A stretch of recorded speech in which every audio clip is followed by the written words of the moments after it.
السلام علیکم ورحمۃ اللہ وبرکاتہ. ناظرین، میں ہوں Atiqa Bashir. Women pod cost میں آپ کو خوش آمدید کہتی ہوں.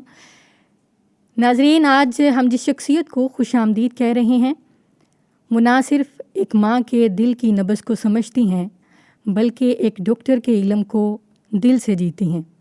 آپ نہ صرف چائلڈ اسپیشلسٹ ہیں بلکہ ہزاروں ماؤں کی رہنمائی بھی کر چکی ہیں. الہدا انٹرنیشنل شعبے کی ڈائریکٹر بھی ہیں اور یوتھ کوچ اور پیرنٹنگ میں بھی بہت زیادہ ماہر ہیں. تو آج ہم خوش آمدید کہتے ہیں محترمہ ڈاکٹر کنول کیسر صاحبہ کو. آئیے ان سے ملتے ہیں اور ان کی باتوں سے جانتے ہیں کہ کس طرح اپنے بچوں، گھروں اور دلوں میں روشنی کو بھرا جاتا ہے. جی، السلام علیکم ورحمۃ اللہ وبرکاتہ. وعلیکم السلام ورحمۃ اللہ وبرکاتہ. سب سے پہلے اللہ تعالیٰ آپ کو جزا دے کہ آپ نے ٹائم نکالا ہے اور آپ یہاں پہ تشریف لے کے آئی ہیں. ماشاء اللہ. کوئی بات نہیں ہے، پیغام ٹی وی کے ساتھ میری بڑی پرانی ایسوسیشن ہے. ماشاء اللہ. الحمد للہ. اللہ تعالیٰ، میں تو ہمیشہ دعا مانگتی ہوں کہ جو وہ کام اتنے لوگوں تک پہنچا رہے ہیں، پھیلا رہے ہیں، اللہ تعالیٰ اس کام میں بہت برکت ڈالے. آمین ثم آمین. اصل کامیابی بھی یہی ہے. بالکل.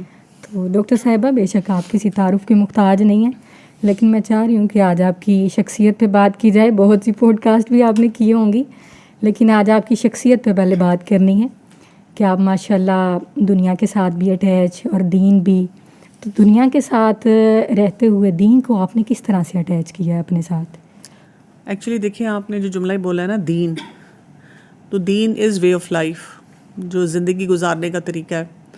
اور میں یہ سمجھتی ہوں کہ جب تک ہم قرآن نہیں پڑھتے اور رسول اللہ صلی اللہ علیہ وسلم کی سیرت کا مطالعہ نہیں کرتے نا، ہمیں زندگی گزارنے کا طریقہ نہیں آتا.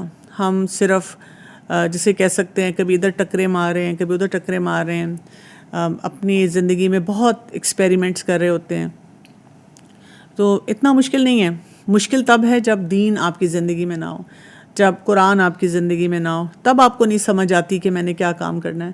ہمارے یہاں پہ لوگوں کا کانسیپٹ الٹا ہے. لوگ کہتے ہیں کہ اچھا یہ دنیا دار ہوتے ہوئے کیسے دین کو لے کے چل رہا ہے، یعنی پروفیشنل لائف میں کیسے لے کے چل رہا ہے. جبکہ دیکھیں، جب آپ دین سمجھ جاتے ہیں نا، تو آپ کہیں پہ بھی جاتے ہیں، آپ کو فرق نہیں پڑتا. آپ نے سچ ہی بولنا ہے، آپ نے پرنسپل ڈی رہنا ہے، آپ نے وقت پہ نماز پڑھنی ہے، آپ نے لوگوں کے ساتھ جو بھی تعلقات ہیں جو اللہ کے حکم کے مطابق ان کو نبھانا ہے نا، تو پھر آپ کو کلیئرٹی اتنی آ جاتی ہے کہ آپ کے لیے یہ چیلنج نہیں ہوتا. الحمد للہ ثم الحمد للہ. تو تعلیمی معیار آپ کا کس طرح سے چلا؟ تعلیم ایکچولی میرے جو پوری فیملی ہے وہ ڈاکٹرز کی فیملی ہے. اور الحمد للہ ایسا خاندان کے جسے ہم عام زبان میں کہتے ہیں کہ وہ دنیاوی بھی ہیں اور ویلیو بیسڈ لے کے چلتے تھے. اس طرح سے بہت زیادہ دیندار نہیں تھے، لیکن نماز بھی دیکھی، روزہ بھی دیکھا، اور جیسے عام گھروں میں قرآن پڑھا جاتا ہے وہ بھی دیکھا. لیکن یہ تھا کہ زیادہ اپروچ پروفیشنل تھی کہ پڑھنا ہے. میرے والد کو بہت شوق تھا ہمیشہ سے کہ وہ کہتے تھے کہ میں نے اپنے سب بچوں کو بہت پڑھانا ہے. تعلیم ان کے نزدیک بہت امپورٹنٹ ہمیشہ سے ہے. اور اس میں یہ ہوا کہ میں کیونکہ بڑی تھی سب بہن بھائیوں میں، تو ان کا سب سے زیادہ فوکس مجھ پہ تھا کہ تم نے ڈاکٹر ضرور بننا ہے. میں کیونکہ اپنے دونوں والدین کو دیکھتی تھی اس وقت کہ ڈاکٹر ہیں، بہت بزی ہیں، تو میں اکثر کہا کرتی تھی کہ میں نے ڈاکٹر نہیں بننا. والدین بھی چائلڈ اسپیشلسٹ تھے؟ میرے مطلب والد جو ہیں وہ جنرل فزیشین ہیں، والدہ جو ہیں وہ زیادہ گائنی پریکٹس کرتی ہیں، اور ابھی بھی ماشاء اللہ وہ کام کر رہے ہیں. تو وہ پھر لیکن میرے والد بہت ڈٹرمنٹ تھے کہ تمہیں ہر حال میں ڈاکٹر بننا ہے. خیر میں رو دھو کے ڈاکٹر بن گئی تھی. اور اس کے بعد میری جب شادی ہوئی تو میرے ہسبینڈ بھی ڈاکٹر ہیں. میں نے بتایا نا ہماری ساری فیملی میں سب ڈاکٹرز ہی ہیں. اس وقت بھی میں نے ان کو شروع میں کہا کہ میں ایسا کام نہیں کرنا چاہتی، لیکن کیونکہ میرے والدین کی خواہش تھی کہ میں ڈاکٹر بنوں، تو میں یہ بھی نہیں چاہتی کہ میں بالکل بیکاری کی زندگی گزاروں. تو مجھے مطلب میں چاہتی ہوں کہ میں کچھ ایسے اسپیشلائزیشن وغیرہ کر لوں، اور اس کے بعد میں کچھ ٹائم اپنے کلینک کو دوں اور کچھ ٹائم جو ہے اپنے گھر کو دوں، بلکہ زیادہ ٹائم گھر کو دوں. تو وہ ماشاء اللہ ہمیشہ سے بہت کوآپریٹیو ہیں. انہوں نے ایگری کیا، انہوں نے کہا کہ بالکل ٹھیک ہے آپ ایسے کر لیں. اور لیکن ہوا یہ کہ دیکھیں آپ کا پلان ہوتا ہے نا، ایک اللہ کا پلان ہوتا ہے. اللہ کا پلان، بالکل. تو اس میں یہ تھا کہ میں بھی پڑھ رہی تھی، تو اس میں اس طرح سے تھا کہ میں بھی یعنی اپنا آگے پوسٹ گریجویشن کے لیے پڑھ رہی تھی. تو اسی دوران اسی سفر میں اللہ تعالیٰ نے مجھے قرآن تھما دیا. الحمدللہ. اور وہ جو وقت تھا نا، پھر اس وقت مجھے یہ سوچ آئی کہ میں کس چیز کو لے کے چلوں گی نا. ادھر I can be very professional, اور یا یہ کہ میں اپنی زندگی کو گزارنے کا صحیح طریقہ سیکھ لوں. تو میں نے پھر درمیان کا راستہ پک کیا کہ ٹھیک ہے، میں اپنے کریئر پہ بھی توجہ دوں گی کیونکہ میرے والدین کی خواہش ہے. اور یہ بھی ضروری ہے کہ جب ہم پروفیشنل ہوں، دین پڑھے ہوئے ہوں، تو پھر ہم آنیسٹی کے ساتھ نا اپنا کام کرتے ہیں. اور ساتھ ساتھ یہ تھا کہ پھر میں نے قرآن کو زیادہ وقت دینا شروع کر دیا، اس کو سیکھنا شروع کر دیا. یہ میں نے کبھی نہیں سوچا تھا کہ کبھی ایک دن کوئی مجھے اس طرح سے کہے گا کہ اچھا یعنی آپ کسی فیلڈ میں کسی بھی طرح سے کوئی ایکسپرٹ ہیں. مجھے بس ہمیشہ ہوتا تھا کہ میں کچھ سیکھوں اور اس کو اپنی لائف میں اپلائی کروں. اور پھر جب جو سیکھتی تھی میں سوچتی تھی میرے جیسے کتنے لوگ ہیں جن کو یہ چیزیں نہیں پتہ نا، تو میں کچھ ایسا طریقہ بس اختیار کروں کہ ان تک بھی یہ بات پہنچ جائے. تو باقی یہ کہ میں سمجھتی ہوں کہ یعنی آپ جب خود سیکھنا شروع کر دیتے ہیں نا، اور وہ بھی اللہ کی توفیق سے ہوتا ہے، انسان خود سے کچھ نہیں فیصلہ کر سکتا، وہ پھر باقی راستہ جو ہے نا اللہ تعالیٰ خود آپ کے لیے بنا دیتے ہیں کہ کیا کرنا ہے آپ نے. تو اب فورسفلی مطلب آپ کو ڈاکٹر بننا پڑا تھا، ویسے آپ کا مطلب مائنڈ نہیں تھا کہ میں ڈاکٹر بننا چاہتی ہوں؟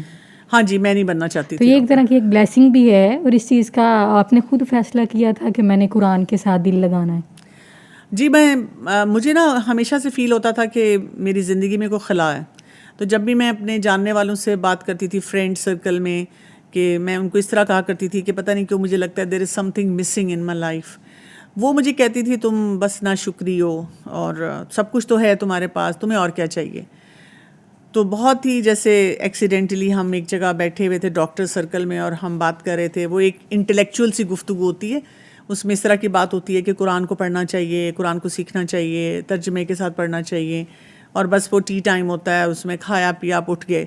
تو ایسی کوئی ڈسکشن میری ایک دوست کے ساتھ ہو رہی تھی، تو اس پہ اس نے مجھے پوچھا کہ کیا کبھی آپ نے ڈاکٹر فرحت ہاشمی کو سنا ہے؟ تو میں نے نام سنا ہوا تھا لیکن میں نے ویسے نہیں سنا تھا. تو میں نے کہا کہ بس ذکر سنا ہے. تو انہوں نے بہت ریکمینڈ کیا کہ ان کی کلاس میں جاؤ. بس میں ان کی ایک ہی کلاس میں گئی، اور مجھے ایسے لگا جب میں وہ قرآن پڑھا رہی تھی اور میں سن رہی تھی، میں نے اس طرح کبھی قرآن نہیں سنا تھا. اور مجھے ایسے لگے کہ وہ میرے اندر کا وہ جو خلا ہے نا وہ پر ہوتا جا رہا ہے. الحمدللہ. بس اس دن میں نے اللہ تعالیٰ سے یہ دعا کی تھی کہ اللہ تعالیٰ مجھے آپ توفیق دیں کہ میں نا یہ جو مجھے ایک دم سکون سا ملا ہے نا، اس کے لیے نا میں ریگولر ہو جاؤں، کہ میں کوئی کلاس مس نہ کروں. اور میں ریگولر ویکلی بیسس پہ شروع میں آتی تھی.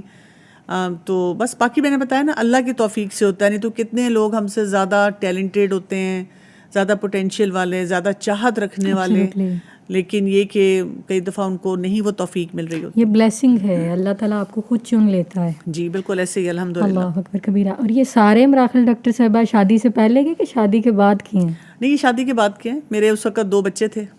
اللہ اکبر کبیرہ. تو اس ٹائم پہ میں نے جو ہے میں تو ہر ایک کو یہ کہتی ہوں میری ساری پروڈکٹیوٹی قرآن کی وجہ سے ہے. نہیں تو میں بالکل جو عام ریگولر لوگ ہیں، وقت ضائع کیا، دعوتیں کھائیں، گپ شپ لگائی، کچھ اپنے دکھڑے کسی کے سامنے رو لیے، اور کچھ جگہ فرسٹریٹ ہوئے، کچھ جگہ اپنے لیے کوئی دنیاوی حساب سے پلان بنائے. میں تو بس وہی زندگی گزار رہی تھی. بس ٹھیک ہے کہ رمضان میں روزے رکھ لیے، اور کبھی کبھی کوئی مشکل پڑی تو نمازیں پڑھ لی، ان کو ریگولر کر لیا. بس ایسی زندگی تھی. اور اس کو بھی میں اس طرح سے دیکھتی ہوں، جیسے کبھی کبھی میں یہ سوچتی ہوں کہ کاش مجھے قرآن تب ملا ہوتا، میری زندگی میں آتا جب میں ینگ تھی، میں کالج اسٹوڈنٹ تھی. لیکن اب جب میں پھر کالج اسٹوڈنٹس کے ساتھ انٹریکٹ کرتی ہوں تو پھر میں یہ سوچتی ہوں کہ اللہ تعالیٰ نے میرے لیے شاید یہ وقت اس لیے رکھا تھا کہ مجھے ان کے مسائل سمجھ آتے ہیں. کیونکہ میں نے بھی کالج لائف میں قرآن کو نہیں پڑھا ہوا تھا اس طرح، تو مجھے سمجھ آتی ہے کہ اچھا ایک ینگ مائنڈ یا ایک جوانی کا وہ جو ایک مائنڈ ہوتا ہے وہ کیسے سوچتا ہے. اور اس کو اگر آپ نے قرآن پڑھانا ہے یا اس کو کچھ سکھانا ہے تو پھر آپ کو کیسے ایک سچویشن کریٹ کرنی ہے، سینیریو کریٹ کرنا ہے، کس طرح ینگ بچیوں سے بات کرنی ہے، وہ پھر آپ کو نا ایک تھوڑا سا ایج مل جاتا ہے. یعنی آپ دیکھیں کچھ لوگ ہوتے ہیں نا جو اسکالرس کی فیملی سے ہوتے ہیں، اب انہوں نے آنکھ ہی اس ماحول میں کھولی، وہ ایک اور لیول پہ کام کرتے ہیں. وہ علماء ہوتے ہیں اور ہم بھی ان سے سیکھ رہے ہوتے ہیں. اور کچھ لوگ ہمارے جیسے ہوتے ہیں جو دعوت کا کام کرتے ہیں، دین کا ابلاغ کا کام کرتے ہیں، وہ پھر ہم کیونکہ عام لوگوں میں سے ہوتے ہیں نا، اور انہی کے ساتھ رہ رہے ہوتے ہیں، انہی کے مسئلوں کو دیکھ رہے ہوتے ہیں، تو ہم ان کو بالکل بیسک لیول پہ پھر وہ چیزیں بتاتے ہیں تاکہ یہ کہ وہ اپنی زندگیوں میں ان کو اڈاپٹ کر سکیں۔ اللہ اکبر کبیرہ۔ ڈاکٹر صاحبہ یہاں پہ نا میرے مائنڈ میں ایک چیز آ رہی تھی کہ ان سارے مراحل میں آپ کی شادی میں کوئی ڈسٹربنس نہیں آئی؟ اتنی ساری مصروفیات، دین بھی، دنیا بھی، ڈاکٹری بھی، قرآن کے ساتھ بھی، تو بچے بھی ماشاء اللہ، تو کس طرح آپ یہ سب سیٹ اپ لے کے چلی؟ اگر آپ دین کے حساب سے پوچھیں، مشکلات یہ نہیں ہوتا نا کہ لوگ کہتے ہیں کہ ہمیں بہت ریزسٹنس ملا، تو الحمدللہ میرے ہسبینڈ بہت کوآپریٹو تھے اور مجھ سے زیادہ ہمیشہ دین کو فالو کرنے والے تھے، تو اور میرے سسرال والے بھی زیادہ دیندار تھے، آئی تھنک ان کا بھی امپیکٹ ہوا ہوگا۔ اور میری زیادہ آزمائش دین کے سلسلے میں سمجھتی ہوں کہ میری اپنے میکے کی سائڈ سے یا جو وہ ڈاکٹرز کمیونٹی ہے اس سے بہت آئی تھی۔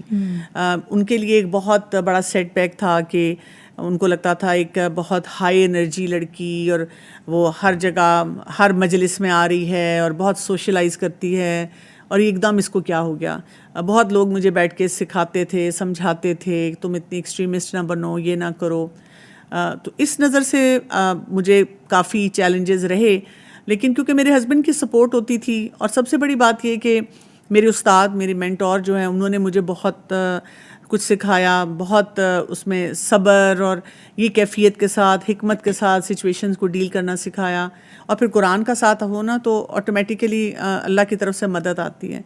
باقی جو آپ کہہ رہی ہیں کہ میڈیسن کو پریکٹس کرنا، پھر گھر کو دیکھنا، بچوں کو دیکھنا، اس طرح کی چیزیں، تو اس میں نا آپ کی وہ جو ٹائم مینجمنٹ سکلز اور اس قسم کی آرگنائزیشنل سکلز ہوتی ہیں نا، وہ بہت کام آتی ہیں، کیونکہ میرے پیرنٹس ڈاکٹر، تو وہ بہت آرگنائز تھے ہر کام میں نا، اور جس میں انہوں نے ہمیں ہر چیز سکھائی، رہنے سہنے کا طریقہ سکھایا، اور بہت ایک اچھے طریقے سے، اچھے انداز میں سکھایا۔ تربیت میں وہ آگے نا چیزیں، تو پھر کیا ہو جاتا ہے کہ آپ کو بھی پھر وہ بیلنس رکھنا آ جاتا ہے۔ ہم نے بچپن سے ہم انڈیپینڈنٹلی کام کرتے تھے، ہمیں بہت حیرت ہوتی تھی ہم جب اپنے کوئی رشتہ داروں کے یا ایون فرینڈس کو دیکھتے تھے، ہوم ورک کرنا ہے تو جی ان کی ڈپینڈنسی ہے، ہم خود ہی کر رہے ہیں، کھانا کھانا ہے تو ان کی ڈپینڈنسی ہے، ہم خود ہی کھا رہے ہیں کیونکہ پیرنٹس بزی ہیں۔ یہ ہے کہ امی ظاہرہ چیک رکھتی تھیں کہ بھی کھانا کھا لیا، کام کر لیا۔ والد کا میرا بہت ہوتا تھا تعلیم کے اوپر، اور اسی طرح سے ادھر ادھر آنے جانے کی اجازت نہیں ہوتی تھی اس زمانے میں، تو سختی بچے برداشت بھی کر لیتے تھے۔ تو وہ پھر یہ ہوتا ہے کہ جب آپ پھر دیکھیں میرڈ لائف سے پہلے جب آپ نے یہ بہت سارے کام کیے ہوئے ہو نا، اور پھر آپ میرڈ لائف میں آ جاتے ہیں، تو وہ پھر آپ آسانی سے کر لیتے ہیں۔ میرے پاس جب چیلنجز آتے ہیں، بچیاں لے کر آتی ہیں اب بھی کہ میرے سسرال کا مسئلہ، ہسبینڈ کا مسئلہ، یا اسی طرح سے بچے چیزیں نہیں مینیج ہو رہی، تو میں اکثر ان سے یہ پوچھتی ہوں کہ شادی سے پہلے آپ کی لائف کیسی تھی؟ کیونکہ اگر شادی سے پہلے آپ نے کچھ نہیں نا سیکھا تو ایک دم شادی کے بعد تبدیلی نہیں آ سکتی نا، آپ کو پھر اسی چیز کو آگے کیری کرنا ہوتا ہے۔ شادی شدہ جو جوڑے ہیں سب کچھ رکھتے ہیں، اللہ نے سب کچھ ہی دیا ہوا ہے، لیکن ان کو سکون کہیں نظر نہیں آتا ہے۔ تو اس چیز میں میاں بیوی کو آپس میں جو ہے وہ کیا تبدیلی لے کے آنی چاہیے؟ Mindset. اب دیکھیں سب سے بڑی بات یہ ہے کہ ہم رہتے ہیں فیری ٹیل ورلڈ میں، ایبسلیوٹلی، ٹھیک ہے، یا تو ہم نے ایسی فلمیں دیکھی ہیں، ایسے شوز دیکھے ہیں، ایسے ناولز پڑھے ہیں، یا اپنے دماغ میں بھی نا وہ ایک پکچر بنا لی ہے جس کو عام زبان میں کہتے ہیں ہیپیلی ایور آفٹر۔ وہ سمجھتے ہیں کہ ایک پرفیکٹ میچ ملے گا، پرفیکٹ طریقے سے ہم رہیں گے، لڑکا بھی یہ سوچ رہا ہے، لڑکی بھی یہ سوچ رہی ہے، اور پھر یہ کہ انڈیپینڈنٹ زندگی کا بہت زیادہ ہے کہ ہم جو چیزیں شادی سے پہلے نہیں کر سکے، ہم اپنی لائف میں جب آئیں گے تو جو دل چاہے گا وہ کریں گے۔ ایکسپیکٹیشنز بہت زیادہ دونوں طرف سے ایکسپیکٹیشن زیادہ ہیں، اور ان ریئلسٹک ایکسپیکٹیشن ہے۔ اس کی وجہ سے کیا ہوتا ہے کہ آپ ظاہر ہے وہ چیزیں یہاں پہ دنیا میں تو نہیں ہونے والی نا۔ قرآن ہمیں ایک ٹرو کانسیپٹ دیتا ہے کہ اس دنیا میں رہتے ہوئے یہ تو امتحان کی جگہ ہے، آپ اگر اس کو امتحان سمجھیں گے تو پھر آپ اس کے لیے پریپیئرڈ ہوں گے، اور کہیں آپ کو فیلئر ملے گا تو آپ دوبارہ ٹرائی کریں گے، جو کامیابی ملے گی اس کو بھی آپ کیلکولیٹڈ طریقے سے انجوائے کریں گے۔ تو تھوڑا سا نا اس ایکسپیکٹیشن کو صحیح کرنے کی ضرورت ہے۔ اکثر اوقات میں لوگوں کو یہ بھی کہتی ہوں کہ دیکھیں وہ جو مسندیں لگا کر آپ نے ریلیکس ہو کے بیٹھنا ہے نا، وہ صرف جنت میں ہے۔ بالکل، الدنیا سجن المومن و جنت الکافر۔ جی بالکل۔ تو آپ کو جب تک آپ یہ کام نہیں نہ کریں گے کہ آپ دنیا کو قید خانہ ہی سمجھیں, بالکل بالکل, اور آخرت جو ہے اس پہ صحیح طرح سے انویسٹ کریں. فوکس نہیں ہے نا, فوکس یہ ہے کہ بس پیار محبت مل جائے, پیسہ مل جائے, انٹرٹینمنٹ مل جائے. کبھی کبھی لڑکیاں جو ہیں وہ خاص طور پہ وہ مثالیں اٹھاتی ہیں کہ دیکھیں عائشہ رضی اللہ عنہا اور رسول اللہ صلی اللہ علیہ وسلم کے آپس کے جو مومنٹس تھے, لیکن وہ کتنے مومنٹس تھے. ہر وقت ایک جنگ کا ماحول, ایک ٹینشن کا ماحول, ایک دشمن ہے, یا یہ کہ دین سب تک پھیلانا ہے, ذمہ داریوں کا ماحول. تو اس میں انہوں نے کوالٹی کو کیسے انٹیگریٹ کیا یہ نہیں ہم سیکھتے. اس میں صرف جیسے آپ نے کہا نا کہ آج کل کے لڑکے لڑکیاں, یہ اکثر مجالس میں ہمارے جو بزرگ ہیں وہ بھی اس پہ بہت بات کرتے ہیں کہ آج کل کے بچے ایسے. مجھے یہ لگتا ہے کہ ہم نے یہ بھی کیا ہے کہ اپنے بچوں کو کرٹیسائز زیادہ کیا ہے اور ان کو سکھایا کم ہے. آپ دیکھیں جیسے شادیاں ہوتی ہیں بچوں کی آج کل, اور ہم کہتے ہیں ان کو کہ جی آپ کوئی اسکل سیکھ لیں, ورک شاپس ہوتی ہیں, کوئی اور اس قسم کی ایکٹیویٹیز ہوتی ہیں, آپ اس پہ سیکھ لیں. تو ہمارے جو بزرگ ہوتے ہیں وہ اکثر اوقات اگر کوئی ایسا کوئی کورس کو اٹینڈ کرنا چاہے, کوئی کتاب پڑھنا چاہے, کوئی چیز سیکھنا چاہے, تو ان کو کہتے ہیں یہ عجیب زمانہ آ گیا, ہم نے تو کبھی نہیں سیکھا تھا. تو بات یہ کہ ہمیں ان کو انکریج کرنا چاہیے کہ اگر آپ کو لگتا ہے کہ آج کل کی زندگی مصروف ہے, ڈیفیکلٹ ہے, ارد گرد بھی ماحول میں کانسیپٹس بڑے غلط ہیں, تو آپ سیکھ لیں کسی پلیٹ فارم سے, چاہے جیسے پیغام ٹی وی آپ کا, اس پہ بہت سے کورسز, بہت سی ایکٹیویٹیز ہوتی ہیں, وہاں سے سیکھ لیں. اور اسکالرز علماء سکھا رہے ہیں ان سے سیکھ لیں. ایسی بہت اچھی کتابیں لکھی گئی ہیں, ان کو پڑھ لیں, اس سے سیکھ لیں.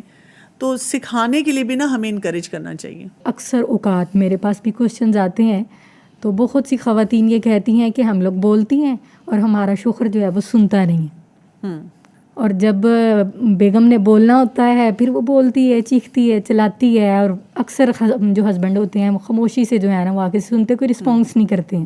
تو اس جنگ میں جو ہے وہ کس طرح سے امن لے کے آیا جا سکتا ہے؟ اس میں یہ ہوتا ہے کہ آپ کو یہ دیکھنا چاہیے نا, چاہے وہ شوہر کو سنوانا ہے, بچے کو, یا کسی بھی انسان کو, پہلی بات آپ کو یہ دیکھنی چاہیے کہ وہ بات ہے کیا جو میں نے کرنی ہے نا, مسئلہ کیا ہے.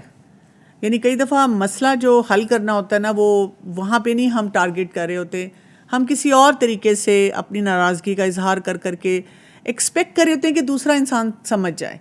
میں نے بہت زیادہ کپلز میں دیکھا ہے کہ جب بھی کوئی ایسا شکوہ آئے کہ جی فائدہ نہیں بات کرنے کا, یا ان کو سمجھ نہیں آئی اور یہ انڈرسٹینڈ نہیں کرتے, تو میں پوچھتی ہوں کہ آپ نے انڈرسٹینڈنگ کے لیے کیا جملہ بولا. کئی دفعہ تو یہ سننے کو ملتا ہے میں کیوں بولوں, ان کو خود سمجھ آنی چاہیے, یہ تو بڑی آبویس بات تھی. تو میں ان کو کہتی ہوں نہیں, یہ آبویس بات نہیں تھی, آپ کو اچھے الفاظ میں بات کرنی چاہیے, اور ان الفاظ میں کہ دوسرے انسان کو بات بھی سمجھ آئے, اور اس کے ساتھ ساتھ یہ بھی ہے کہ کلیئرٹی بھی ہو, اور وہ جو آپ حاصل کرنا چاہ رہے ہیں وہ بھی کام ہو جائے. پلس یہ کہ ایسی امیدیں اور توقعات کسی سے وابستہ نہیں کرنی چاہیے جو کہ کوئی پوری نہیں کر سکتا. ہسبینڈ کے ساتھ اکثر اوقات یہ ہوتا ہے کہ وہ تھکے ہوئے گھر آتے ہیں واپس. اب جب بھی کوئی تھکا ہوا گھر واپس آتا ہے نا, اس کو کم از کم آدھا گھنٹہ 1 گھنٹہ نہیں چھیڑنا چاہیے, ان کو تھوڑا سا پرسکون ہو دینا چاہیے. جیسے سورہ روم میں آیا نا کہ جو ازواج ہیں ان کا کیا ایک دوسرے کے ساتھ ہے, لِتَسْكُنُوا إِلَيْهَا, کہ وہ ایک دوسرے کے لیے سکون کا باعث بنے. تو وہ کیا کرتے ہیں کہ وہ سکون نہیں دیتی نا خواتین, وہ بیچاری اپنے اینگل سے تھکی ہوئی ہوتی ہیں, بچے سنبھال رہی ہوتی ہیں, کئی دفعہ جوائنٹ فیملی سسٹم کا پریشر ہوتا ہے, ان کو لگتا ہے کہ شوہر باہر سے بہت انٹرٹینڈ آیا ہے, تو وہ چاہتی ہیں کہ جی فوراً میرا مسئلہ سنے, فوراً مجھے ویلیڈیٹ کرے, فوراً مجھے اکنالج کرے. یہ چیلنج بن جاتا ہے. سارا دن کا انہوں نے مائنڈ سیٹ کیا ہوتا ہے, ہسبینڈ نے آنا ہے اور ساری ساس کی, بہو کی, نندوں کی. تھوڑی دیر ٹھہر جائیں, پھر اس کے بعد یہ دیکھیں کہ میرے دماغ میں جو سوچیں چل رہی ہیں, جو فرسٹریشنز ہیں, ان میں سے کون سی بات ہے جس کا مجھے کوئی جواب ملے گا یا کوئی مسئلہ حل ہوگا نا, میں اس مسئلے کو حل کروں. اور اگر لگتا ہے کہ میں ایموشنلی بہت چارج ہو جاؤں گی, تو پہلے اپنے جذبات کو مینیج کریں, پھر بات کریں. یعنی بات کرنے سے میں کبھی بھی نہیں روکوں گی, ظاہر ہے آپ ایک دوسرے کا لباس ہیں, ایک دوسرے سے بات چیت کرنی چاہیے, ایک دوسرے کے جذبات کو سمجھنا چاہیے. پھر دوسرا ایک اور بھی اس میں مسئلہ ہے کہ معذرت کے ساتھ لیکن ہمارے مرد جو ہیں ان کو کبھی سکھایا نہیں جاتا کہ آپ نے بیوی کے جذبات کو کیسے اکنالج کرنا ہے. یعنی اوور آل ہماری سوسائٹی کا کلچر یہ ہے کہ عورت کے بارے میں اس طرح بات کی جاتی ہے کہ وہ بے وقوف ہے, ناسمجھ ہے, عقل سے پیدل ہے, ٹیڑھی پسلی ہے, بالکل اس قسم کی باتیں کر کے. یعنی جب حدیث میں ٹیڑھی پسلی بھی کہا گیا تو اس کا مطلب یہی تھا چھوڑ دو اس کو, کہ اس کی جو تھاٹس ہیں اس میں بہت ایموشنالٹی ہے, ٹینڈرنیس ہے, تو اس کو تھوڑی سی اسپیس دو, اس کا خیال کرو. اس کے ساتھ ڈیلیکیٹ طریقے سے معاملہ کرو. تو مرد کو اللہ نے قوام اسی لیے بنایا ہے کہ وہ ان معاملات کو سمجھے. لیکن اگین کیونکہ ہم بائی لارج ایسی سوسائٹی میں کہ ہم اپنے مردوں کی تربیت پہ اتنی توجہ نہیں دیتے, خواتین کی تربیت, خواتین کے اوپر بات چیت, خواتین پہ فوکس, تو پھر وہ دیکھیں کہ خواتین کا بھی اوور ویلم جو ہوتا ہے نا وہ بڑھ جاتا ہے. ایک مرد جو ہوگا کسی کمپنی میں سی ای او ہوگا اور بڑی شاندار طریقے سے وہ پوری کمپنی کو لے کے چل رہا ہوگا, لیکن وہ ایک بیوی کے ساتھ ایک تعلق نہیں بنا سکتا. وہاں پہ وہ فیل ہو رہا ہے, کیونکہ وہ جب گھر آتا ہے تو وہ جو ٹالرنس والے بیہیویئر, لسننگ سکلز والے بیہیویئرز ہیں وہ وہاں پہ نہیں دے پاتا. تو مرد کو بھی سکھانے کی ضرورت ہے اور اسی طرح سے خواتین کو بھی, کیونکہ میرا تو ایک ہی اصول ہے, تالی دو ہاتھوں سے بجتی ہے. بالکل بالکل, دونوں کا قصور ہے. ہاں, کسی میں پہلے ایک ہاتھ کھڑا ہو گیا, کسی میں دوسرا. تو جب کوئی کانفلکٹ آ رہا ہے تو ہم کسی ایک پارٹی کو کمپلیٹلی الزام نہیں دے سکتے, دونوں اینڈز پہ کچھ نہ کچھ کام کرنے کی ضرورت ہے. تو ڈاکٹر صاحبہ, ہم رشتہ نبھانے میں اتنا زیادہ الجھ گئے ہیں نا, اتنا زیادہ الجھ چکے ہیں نا کہ رشتہ جینا ہی بھول چکے ہیں. تو کیا شادی جو ہے صرف برداشت کا ہی نام ہے کہ صرف ہم نے جو ہے نا برداشت ہی کرنا ہے, یہی شادی ہے؟ کیونکہ اکثر آپ نے دیکھا ہوگا کہ بہت سے کیسز ایسے سامنے آتے ہیں جس میں یہ دیکھنے کو ملتا ہے کہ خواتین ہیں وہ یہ سوچتی ہیں کہ ہم نے زندگی گزارنی ہے بس اپنے بچوں کی خاطر جو ہیں وہ الگ نہیں ہوتی ہیں. ایسی خامد بھی کئی ہیں. تو آپ کیا سمجھتی ہیں کہ شادی بس صرف برداشت کرنے کا نام ہے؟ دیکھیں, یہ ساری زندگی برداشت ہے. یعنی ہم اس کو شادی کی زندگی میں کیوں لا کر اور وہاں پہ ہم اس کو ایک سور پوائنٹ بنا کر پریزنٹ کریں نا. یعنی اتنی دکھ کی کیا بات ہے کہ شادی میں برداشت کرنا ہے. آپ شادی سے پہلے آ جائیں. میں تو ایز اے چائلڈ اسپیشلسٹ آپ کو یہ بتا سکتی ہوں, بچہ پیدا ہوتا ہے, چند ہفتوں کا بچہ میرے پاس والدہ لے آتی ہیں اور مجھے کہتی ہیں کہ اس کے پیٹ میں بہت کولک ہو رہا ہے, کریمپس ہو رہا ہے, کیا دوں؟ اور اس کو ادویات دینا چاہ رہی ہوتی ہیں, بلکہ کئی دفعہ بہت ساری ادویات اٹھا کر لے بھی آتی ہیں. تو میں ان سے یہی کہتی ہوں کہ اس کو برداشت کرنے دیں, اس کا کوئی نقصان نہیں ہے. یہ 4-5 مہینے ہوگی تکلیف, اس طرح سے گیس ہوگی, پھر ٹھیک ہو جائے گا بچہ. برداشت کی عادت ڈالیں, خود بھی برداشت کریں, بچہ بھی برداشت کرے. اچھا پھر کیا ہے, پھر وہ تھوڑا بڑا ہوتا ہے, اب آپ اس کو خوراک شروع کرتے ہیں, اب وہ آپ کی مرضی کا کھانا نہیں کھانا چاہ رہا ہوتا, وہاں پہ بھی برداشت ہے. ٹھیک, پھر ذرا بچہ بڑا ہوتا ہے, پھر وہ ہوم ورک نہیں کرتا, وہاں پہ بھی برداشت ہے. پھر اس کے بعد جب اور بچہ بھی جیسے جیسے بڑا ہوتا ہے اس کو بھی ماں باپ کی باتیں برداشت کرنی پڑتی ہیں. اس کا سونے کو دل نہیں چاہ رہا, ماں باپ کہتے ہیں سو جاؤ, صبح اسکول جانا ہے. اس کا آئس کریم کھانے کو دل چاہتا ہے, ماں باپ کہتے ہیں تمہارا گلا خراب ہے تو تمہیں آئس کریم نہیں ملے گی. اسی طرح وہ اپنے دوستوں سے ملنا چاہ رہا ہے, اس کو گھر سے نکلنے کی پرمیشن نہیں ملتی. ہماری پوری زندگی جو ہے اس کی خوبصورتی برداشت میں ہے. آپ کو ہر وقت کوئی نہ کوئی بات برداشت کرنی پڑتی ہے, اور آپ جب برداشت کرتے ہیں تو اسی کو ہم وہ جو ہے انگلش میں کہہ دیتے ہیں ایموشنل ریزیلینس آ گئی آپ میں, انڈیورنس آ گئی آپ میں, اور آپ بہت اسکلفل ہو گئے ہیں, آپ کے اندر بڑی حکمت آ گئی ہے, آپ معاملہ فہم ہو گئے ہیں. تو برداشت جو ہے نا یہ بہت خوبصورت کوالٹی ہے. شادی شدہ زندگی میں جب ہسبینڈ وائف ایک دوسرے کو برداشت کریں گے, ایک دوسرے کی باتوں کو سمجھیں گے, تو پھر کیا ہے, وہ جو اگلی نسل ہے نا وہ بہترین ہوگی. بچے جو ہیں وہ شادی کے انسٹیٹیوشن کو اچھا سمجھیں گے, اور اسی طرح وہ شادی شدہ زندگی میں جانا چاہیں گے, وہ اپنے لیے ایک اچھا سا فوکس ڈیولپ کریں گے زندگی میں. تو ہسبینڈ کو بھی برداشت کرنا چاہیے. ہسبینڈ کو کیا برداشت کرنا ہوگا, وہ اتنا ایموشنل نہیں ہے, بیوی زیادہ ایموشنل ہے, اور بیوی کی فرمائشیں ہیں, خواہشات ہیں. بیوی کو ہر وقت ویلیڈیشن چاہیے کہ میری کوئی تعریف بھی کرے, مجھے اکنالج بھی کرے. کرنی چاہیے تعریف کہ نہیں کرنی چاہیے؟ بہت زیادہ کرنی چاہیے, بہت زیادہ کرنی چاہیے, کیونکہ ایک عورت کو بہت پسند ہے کہ شوہر تعریف کرے, اور وائف کو بھی کرنی چاہیے. وائف کو جو ہسبینڈ کما کے لاتا ہے, اس کے لیے محنت کرتا ہے, اس کو اکنالج کرنا چاہیے. اور وائف کو کیا برداشت کرنا چاہیے کہ وہ زیادہ باتیں نہیں کرے گا, یا یہ کہ وہ لگے گا تھوڑی سی ڈرائی پرسنالٹی والا. زیادہ تر عمومی طور پہ مرد ویسے بھی خاموش طبع جی خاموش طبع, وہ اپنے کام سے کام رکھتے ہیں, وہ کہتی ہیں آپ کو کوئی پرواہ ہی نہیں ہے. تو یہ سب چیزیں جو ہے نا یہ ہیومن سائیکالوجی ہے. تو شروع سے جب ہم دیکھتے آئیں تو اسی طرح سے مرد عورتیں چل رہے ہیں, لیکن کیونکہ ہم نے بچپن سے اپنے آپ کو کسی معاملے میں بھی وہ ٹالرنس اور برداشت کی عادت نہیں ڈالی, تو پھر ہمیں ہر چیز بری لگتی ہے, پھر ہم بہت زیادہ ہر بات پہ اریٹیٹڈ رہتے ہیں. ڈاکٹر صاحبہ, یہ برداشت ہے کہ صبر ہے؟ صبر کرنا ہے کہ برداشت کرنا ہے؟ دونوں کرنا ہے. صبر کیا ہے؟ صبر یہ ہے, یہ اگلا پیمانہ ہے برداشت. جی صبر دیکھیں نا, صبر میں 3 باتیں آئیں گی. صبر میں یہ آئے گا کہ آپ نے کچھ بھی ہو جائے آپ کی زندگی میں, آپ نے نیکی کا کام نہیں چھوڑنا. ٹھیک, اسی طرح کچھ بھی ہو جائے آپ کی زندگی میں آپ نے غلط کام نہیں کرنا. اور اس کے ساتھ ساتھ 3rd کوالٹی کیا آتی ہے کہ آپ اپنے اوپر ایموشنل کنٹرول جو آپ کا ہے اس کے اوپر کام کریں. جب آپ یہ 3 کام کر رہے ہوں گے نا تو آپ کی برداشت زیادہ ہو جائے گی. جیسے برداشت ہوتا ہے کہ آپ کی انڈیورنس بڑھ جائے گی, کتنے ٹائم کے لیے آپ اس چیز کو سسٹین کر سکتے ہیں نا, یہ چیز ہوتی ہے نا. یعنی آپ اگر کام کر رہے ہیں, اکثر لوگ جیسے کیا کہتے ہیں, ہم تھک گئے, کتنے سال کریں, کتنی دیر کریں. تو جب آپ یہ صبر کرتے رہتے ہیں تو وہ آپ کے اندر وہ جو سہنے کا جذبہ ہے اس کو بڑھا دیتا ہے. یہ نہیں کہ آپ پھر 70 سال کی عمر میں یا 60 سال کی عمر میں کہیں کہ میں تو مینٹل النس کا شکار ہو گیا ہوں. یہ نہیں ہوتا. آپ کو اپنی اچیومنٹس نظر آتی ہیں, آپ چلے جائیں پیچھے اپنے, ہمیں ایسے بزرگ نظر آتے ہیں, خواتین بھی نظر آتی ہیں, مرد بھی نظر آتے ہیں جو کہتے ہیں ہم نے یہ برداشت کیا تو اس سے کیا ہوا, گھر بسے رہے, ڈیورسز نہیں ہوئی, مار پیٹ نہیں ہوئی. اسی طرح سے بچے جو تھے وہ اچھی طرح آگے پڑھ لکھ کے دین کی سمجھ رکھنے والے ہو گئے. تو برداشت کے ساتھ یہ سب کام ہوتے ہیں. لیکن اگر کوئی کہے کہ نہیں میں تو برداشت نہیں کر سکتا تو پھر کیا ہوگا. میں تو یہ کہتی ہوں ٹھیک ہے, آپ کہتے ہیں شادی شدہ زندگی میں یہ نہیں برداشت کر سکتا, پھر آپ کیا کریں گے, آپ کہیں پہ بھی رہیں گے, شادی نہ کریں, کہ آپ کو کچھ بات برداشت نہیں کرنی پڑے گی, چاہے وہ مرد ہے یا عورت ہے. کہیں آپ کام کریں گے, باس کی بات نہیں برداشت کرنی پڑے گی. آپ اپنا کہتے ہیں میں اسٹارٹ اپ شروع کروں گا تو جو آپ کے کلائنٹ آئیں گے ان کی بات نہیں برداشت کرنی پڑے گی. ہر قدم پہ ضروری, ہر جگہ ضروری ہے. سو پازیٹیو ٹریٹس کو غمزدہ سٹوری نہیں بنانا چاہیے, اس کو ایک ایکسیپٹنس کے ساتھ, خوشی کے ساتھ لینا چاہیے کہ ہاں جی برداشت کرنا پڑتا ہے. تو ڈاکٹر صاحبہ جو ایک دوسرے کو لگے ہوتے ہیں, خاوند کوشش کرتا ہے کہ میں نے بیوی کو جو ہے بدلنا ہے, بیوی کوشش کری میں نے خاوند کو بدلنا ہے, بس اسی جنگ میں زندگی گزاری جاتے ہیں, تو اس میں جو ہے وہ گھر کا ماحول کس طرف جاتا ہے؟ میرے ایک مینٹور مربی ہیں, انہوں نے ایک دفعہ, میں کوئی ٹریننگ ان سے لے رہی تھی تو انہوں نے بہت پیاری بات کی.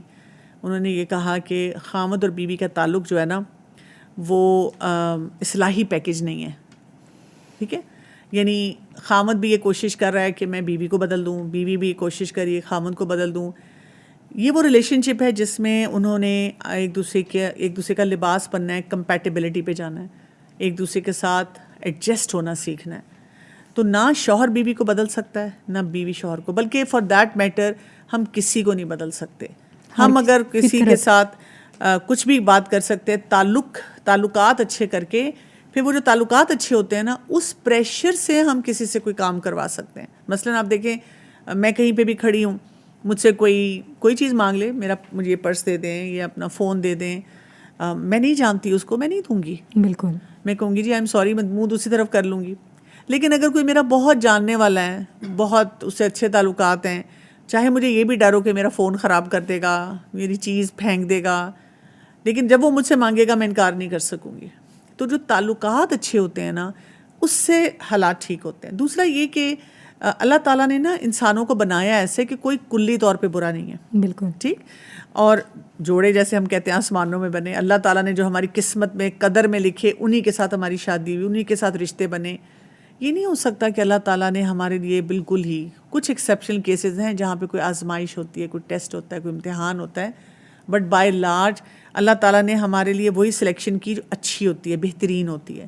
اب آپ دیکھیں, اگر آپ بہت زیادہ پیسے خرچ کرنے والے ہیں تو آپ دیکھیں گے کہ جو آپ کا ساتھی ہوگا نا وہ کم پیسے خرچ کرتا ہوگا. اگر دونوں ہی پیسے خرچ کرنے والے ہو جائیں, دونوں ہی کنجوس ہو جائیں, تو پھر آپ دیکھیں اگلوں کے لیے, جو اگلے بچے آنے ہیں ان کی لرننگ میں کتنا مسئلہ ہو جائے گا. امپیکٹ بہت بڑا. تو ہسبینڈ وائف کی پرسنالٹیز یوزلی ایسی ہوتی ہیں کہ وہ بچوں میں بیلنس آئے, نہیں تو بالکل ایک جیسے ہو جائیں گے تو وہ مشکلات ہوں گی.